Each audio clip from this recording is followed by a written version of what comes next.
अच्छा, एक common problem हमारे पास वेट लॉस की है। जो पेशेंट्स जॉइंट प्रॉब्लम्स के साथ होते हैं वो डेफ़िनेटली वेट गेन करना शुरू हो जाते हैं।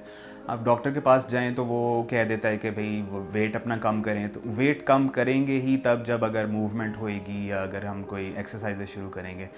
तो दोनों चीज़ें होती हैं। दूसरा दूसरा एक पर्सपेक्टिव ये है कि पेशेंट जो है अपने आप ही ये सोच के तो फिर शुरू कर देता है एक्सरसाइजेज़ है, उसके अंदर कुछ हैवी एक्सरसाइजेज़ हैं।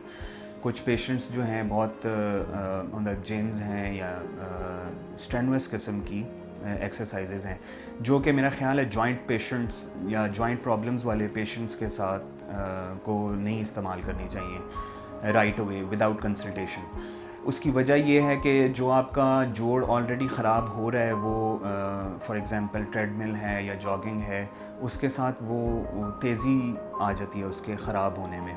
तो डेफ़िनेटली एक वेट लॉस होना तो ज़रूरी है, लेकिन ये है कि उसको भी गाइड होना चाहिए विद थ्रू प्रॉपर कंसल्टेशंस, और उसके बाद आप थोड़ा सा ऑप्टिमाइज़ हो जाए पेशेंट कि वो मोबिलाइज़ हो सकता है, तो फिर उसको एक्सरसाइजेज़ करनी चाहिए। ये एक आम तअस्सुर है कि भई फ़ौरन जाके जिम जॉइन कर लिया या इस तरह करके, और वहाँ पे भी बहुत स्ट्रेनुअस किस्म की कुछ एक्सरसाइजेज़ या कुछ इस तरह के वो हैं, तो वो फिर आपके जोड़ को बजाय फ़ायदा देने के वो तेज़ी से ख़राब करते हैं, और फिर पेशेंट्स हमारे पास एंड स्टेज पे आ रहे होते हैं। इस तरह से फिर ऑब्वियसली ऑप्शंस कम रह जाती हैं।